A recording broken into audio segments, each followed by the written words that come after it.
Spill the Tea bersama aku Kezia, Aku Kirana. Aku Oka. Dan di episode kali ini kami akan membahas mengenai gaya hidup sehat atau healthy lifestyle, di mana banyak orang yang merasa susah untuk konsisten menjalani gaya hidup sehat ataupun bingung mulai dari mana untuk melakukan healthy lifestyle.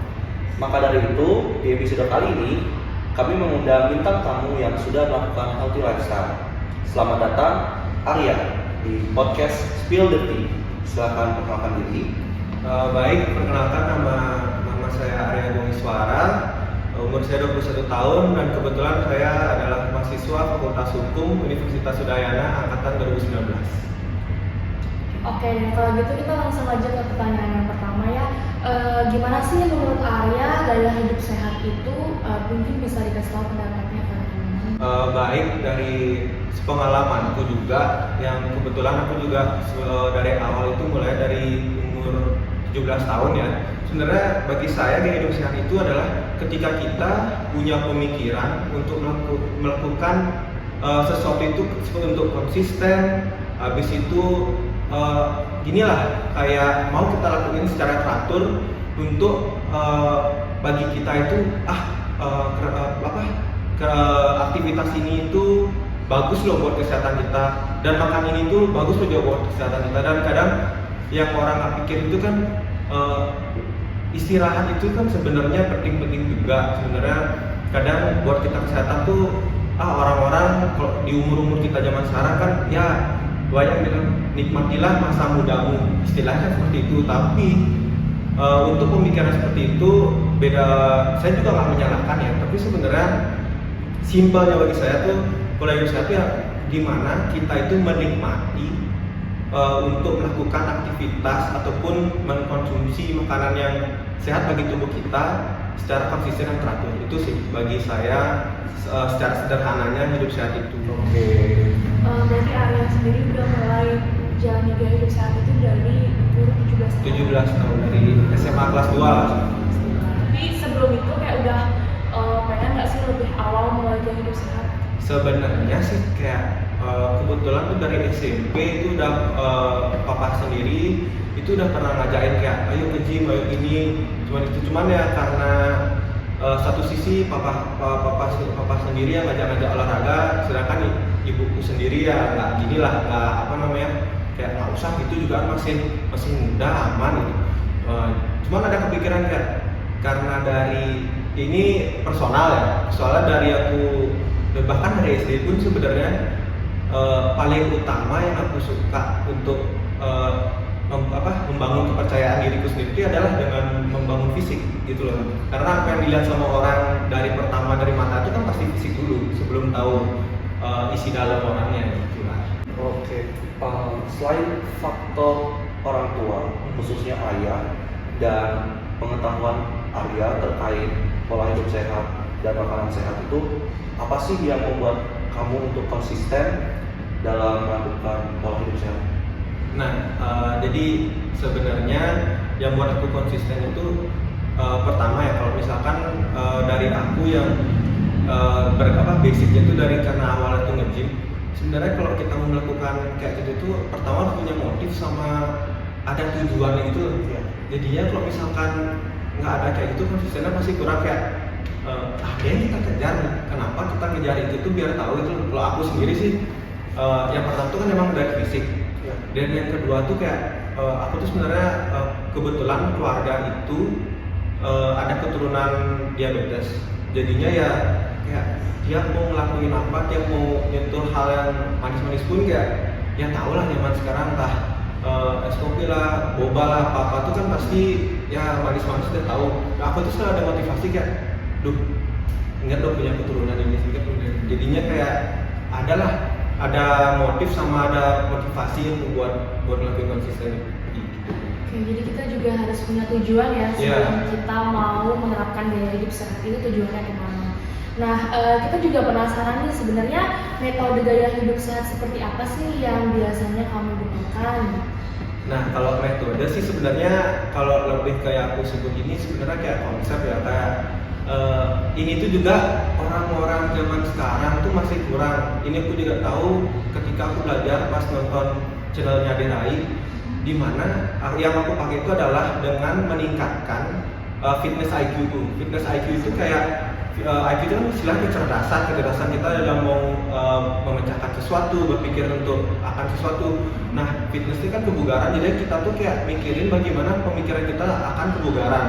Contoh, yang kenapa aku sangat sayangkan orang-orang terutama masih di zaman-zaman kita kayak umur-umur kita lah, masih generasi kita, walaupun mereka itu belum berarti mereka sehat, karena dia itu kayak pemikirannya ya udah, yang penting saya sudah latihan, entar makannya apa aja. Nah itu enggak, bagi saya itu tuh soalnya sama kayak ini pun juga pernah teman SMA kita kan, teman SMA kita kan, itu dia pernah bilang begini waktu, bentar lagi udah mau kelulusan, gimana caranya biar aku badannya cepat jadi, tapi aku sebenarnya masih kalau makan aku kurang teratur loh. Nah kayak gitu dia pengen cepat jadi semua pola makannya kurang teratur, sama dia itu masih bisa melakukan gymnya itu cuma 1 minggu aja gitu. Nah tak kasih tahu aja gini, coba semisalkan aku bilang gini ya, tak kasih tahu teman itu, aku pengen cepat kaya, tapi aku cuma bisa kerja 3 kali dalam seminggu, terus aku nggak bisa teratur dalam ngurus finansial uangku, pasti marah kan, nggak mungkin. Misalkan sama halnya dengan mau kayak melakukan start buat bikin badan biar sudah besar gitu lah, biar berotot gitu lah. Anehnya tuh kalau misalkan dikasih tahu soal misalkan membahas finansial, bisa dia berpikirnya logis, kita harus gini, proses itu lama. Coba kalau disuruh mikir dia coba untuk kesehatan, coba disuruh mikir dia untuk ke arah fitness, nah bisa gitu, dia malah seakan kayak pengen biar kelihatan bagus badannya untuk sebulan nih aja gitu. Nah dia nggak berpikir jangka panjangnya.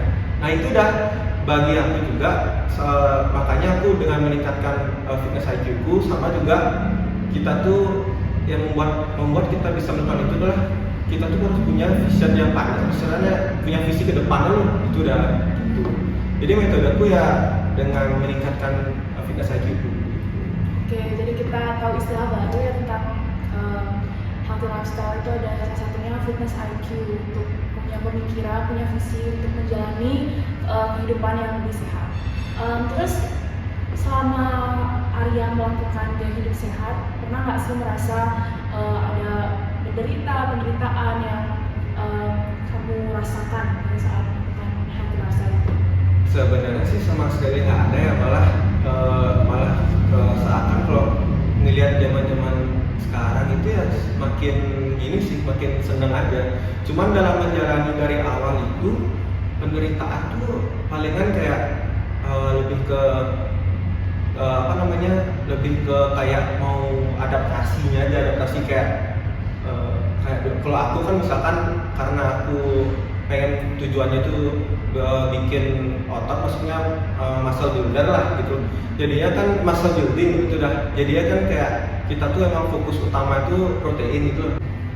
Oke, kita jadi banyak tahu ya tentang cara menjalani hidup sehat. Terus kita penasaran nih, kira-kira ada nggak sih panutan atau seseorang yang menginspirasi kalian untuk menjalani gaya hidup sehat, atau yang motivasi mungkin keluarga atau public figure atau mungkin pasangan kalau ada gitu, mungkin bisa dijelasin. Mungkin kalau dari aku sendiri sih ya, yang pertama kalau dari awal banget sebenarnya emang ada sih, karena orang-orang tuh kan hanya melihat dia tuh kayak wah orang-orang joget berotot gitulah, berotot. Cuman kan kalau nonton YouTube-nya dia tuh kayak aku tuh tahu sebenarnya dia tuh udah zaman sekarang tuh udah nggak berfokus banget sama udah nge-gym gitu. Kan orang-orang kenalnya sebagai binaraga, tapi kalau aku sendiri tuh udah melihat dia tuh kayak dia tuh udah ngasih tahu kayak kalau misalkan dia udah ngasih mindset gitulah. Misalkan dia tuh tujuannya itu bukan sekedar hanya binaraga aja, tapi juga biar orang-orang tahu kalau olahraga itu kan juga kesehatan gitu loh. Karena coba ada orang-orang hanya berpikir pasti kalau membakar kalori itu masih dengan kardio atau apa. Padahal sebenarnya kalau kita melakukan aktivitas aktivitas angkat beban itu bisa lebih besar kalau lihat keluarnya, itulah istilahnya. Oke, jadi yang memotivasi Arya, role modelnya itu adalah Ade Rai ya. Oke, terus kalau Arya sendiri kan karena menjalani gaya hidup sehat dan pastinya agak sedikit berbeda sama teman-teman di sekitarnya gitu kan ya, dalam menjalani gaya hidup. Pernah nggak kamu sendiri itu diajak sama teman-teman ngapain sih ngelakuin gaya hidup sehat? Jelas pernah sih, itu udah waktu SMA sih terutama. Dan lucunya tuh yang ujung-ujungnya yang pada pernah mengkritik, ngejek dan kayak heran gitu sama saya, ujung-ujungnya tak lihat di instastory nge-gym semua. Ya itulah munafiknya gitu. Makanya kayak dulu tuh paling diheranin kok dari pertama yang sebenarnya paling diheranin itu adalah aku sampai bawa makanan, aku sampai kayak dulu tuh jadwalku benar-benar habis dari sekolah, pulang jam 3, langsung ke dinar, langsung nge-gym, langsung les. Langsung maksudnya kayak bisa aku nggak niatin karena waktu itu juga pacar waktu lagi nggak ada kan, kayak nggak ada yang perlu nggak ada fokus utama lah gitu. Ya fokus sama diri sendiri itu emang kadang waktu itu ya enak aja gitu loh, kayak diheranin kok bisa kayak gitu, kadang biar gimana man kayak gitu ya, biar aman kamu kayak gitu. Itu udah besok disangkut-pautin lah mau sehat mau enggak, kan ujung-ujungnya tetap mati nggak ada yang tahu. Nah pemikiran kayak gitu lah yang kadang saya jengkelin gitu loh. Nah sekarang itu penasaran, kita kan biasanya paling susah menerapkan hidup sehat itu karena makanan ya. Kita paling gampang tuh udah beli martabak dikit, beli ini dikit. Nah kita penasaran jenis makanan apa sih yang biasanya dimakan untuk membentuk tubuh itu tadi? Banyak ya jenisnya. Kalau maksudnya kalau protein itu kan entah nabati hewani ada, bahkan apalagi cuman sekarang jenis kalau pernah dengar ada nama istilahnya proteina itu aja bahkan dia tuh udah bisa mensupport kantong kita ya, maksudnya udah nggak perlu mahal banget kan istilahnya untuk beli itu, dan itu tuh juga udah higienis, sudah aman lah gitu. Sudah. Tapi kalau yang biasa aku makan, aku paling sering itu yang pasti ayam sama udang. Cuman ya kalau kadang aku orangnya variasiin dan tergantung budget juga ya. Tapi paling aman aku paling sering ayam, dimana sebenarnya nggak mesti dada ayam juga kan, kalau orang-orang tahu tuh dikit-dikit pasti dada ayam ya. Sebenarnya dada ayam, paha ayam nggak apa. Dan kalau mau biar, karena kan kalau dada ayam dia agak kering gitu teksturnya, sedangkan kalau paha ayam pasti lebih juicy. Sudah. Jadi kalau aku misalkan dari pagi paling sering pasti roti gandum sama selai kacang. Habis itu makan siangnya udah pasti pasti isi dada ayam ataupun filet ayam tak campur itu. Ntar karbohidratnya bisa dari kayak entah nasi putih ataupun spaghetti tak pakai. Itu tuh walaupun kita makan carbsnya entah spaghetti atau mie, asalkan tahu kalau kebutuhan kalori kita berapa dan itu kalori berapa, itu aman-aman aja kok dimakan. Tapi kalau aku karena aku udah punya mindset ini kalau mie biasa kan ya gitu, aku mulai dari Bonilo dan dia kayak gitulah ya, itu jadi saya Beneran dikit ya. Jadi makanannya seimbang, karbohidrat. Ya sama sayuran juga nggak boleh lupa. Tapi emang lebih banyak ke protein. Sebenarnya kalau aku sih ya, karena fokus utamanya itu untuk masalah satu di protein, tapi nggak boleh lupa juga kayak sayur tuh. Sebenarnya aku paling utama pasti sayur sama daging dulu. Terus sebenarnya karbohidrat kayak tak nomor 3 kecuali kalau misalkan aku mau latihan baru karbohidrat yang utamain. Tapi pernah nggak sih Arya ini hampir atau mungkin pernah menyerah untuk menjalani gaya hidup sehat, terutama satu olahraga? Kalau dari aku sendiri menyerah sih enggak ya, karena ini tuh udah kayak gimana ya, udah istilahnya jahatnya bilang tuh kayak udah adiktif lah. Kayak orang kecanduan. Sama dah kayak orang merokok lah, narkoba lah, itu kan udah awalnya juga dia istilahnya nyoba-nyoba jadi. Saya pun olahraga gitu. Entah mungkin ada beberapa ya kayak sekarang dulu papa saya ngajarin saya, sekarang itu karena dia ngajak olahraga awalnya di gym, habis itu ke kayak keronon, maksudnya lari lah. Sekarang saya yang nawarin dia ke gym, terus akhirnya dia malah adikin di gym aja kayak gitu. Maksudnya kalau udah kadang jatuh, udah jatuh kayak gitu dan kebetulan cocok, pasti adiktif kan pasti itu. Nah udah kayak gitu soalnya, jadi kok menyerah malah saya mau berhenti malah susah. Oke, jadi ada nggak sih hal-hal yang kamu lakukan selain kamu tuh melatih fisik kamu untuk jadi lebih sehat ini? Nah yang utama itu juga kadang sebenarnya bahkan dari kayak mandi pun kita harus tahu sebenarnya kapan kita membutuhkan air dingin, kapan membutuhkan kita air hangat. Bahkan sampai hal itu sih tak cek gitu. Jadi kalau misalkan habis olahraga lebih baik apa gitu. Kalau misalkan start hari lebih baik apa? Kan sekarang kayak ada yang bilang mandi kalau malam-malam mandi air dingin itu bisa bikin rematik. Itu loh udah tak cari hoax sebenarnya. Nggak ngaruh nggak sebenarnya itu loh. Kayak misalkan kayak aku habis olahraga, aku pasti minum air hangat gitu. Karena kenapa air hangat? Biar netralin otot, biar nggak, maksudnya kan kita habis otot kita tuh tensionnya habis tegang itu ya, tidak lagi tegang ya, supaya bisa menetralkan, bisa nurunin itu, jadinya hangat kayak gitu. Kayak hal-hal itu tuh juga aku lakuin, kayak itu kan juga kesehatan. Bahkan kan kalau makan udah pasti. Bahkan yang aku pikirin itu juga kayak kita tuh sampai nyari waktu luang, kayak menghabiskan waktu luang, misalkan udah gym nih. Nah kan kadang gabut juga masih nggak ada kerjaan.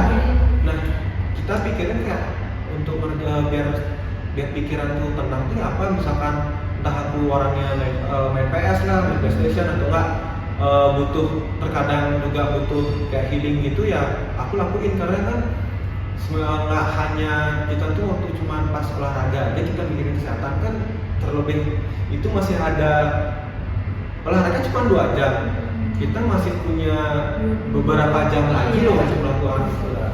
Yang juga harus kadang perlu ditahuin gitu loh, kalau ke depannya bukan masalah olahraga aja, sehat itu masih banyak gitu. Oke, jadi hidup sehat bukannya tentang olahraga, tapi ada pola makan, ada kebiasaan juga gitu ya. Nah ini pertanyaan terakhir ya buat Arya, apa sih perbedaan antara melakukan gaya hidup sehat dan enggak melakukannya, terutama untuk jangka panjang? Sebenarnya sih kayak ya balik lagi ya, kalau masih ada orang yang berpikir soal kematian itu Tuhan yang tahu, kita nggak ada yang tahu. Tapi di sini aku memberi pendapat dari opiniku sendiri. Sebenarnya kalau dari aku sendiri, tingkat kebahagiaannya itu sebenarnya beda loh untuk jangka panjang. Tingkat kebahagiaan seseorang kan kadang happiness-nya orang tuh mungkin melakukan kayak gitu, tapi jangka panjang belum tentu loh apa yang dia membuat happiness-nya dia. Misalkan kayak suka makan babi guling lah, yang adiktif kali gitu loh, kayak terlalu sama hal kayak gitu, micin lah, manis lah. Kedepannya dia nggak tahu loh gimana, maksudnya happiness-nya dia tuh apakah masih bisa bertahan atau enggak gitu. Jadi ya bagi saya yang paling utama buat kesehatan sebenarnya, kan orang-orang pasti mikirnya tubuh lah, enggak. Bagi saya tuh bukan tubuh. Ya emang tubuh tuh salah satu inilah faktor lah. Oke, jadi Arya udah prepare for the worst lah ya. Iya. Aku udah mikir jangka panjang, kalau misalnya aku makan berlebihan itu efeknya apa, konsumsi gula efeknya apa.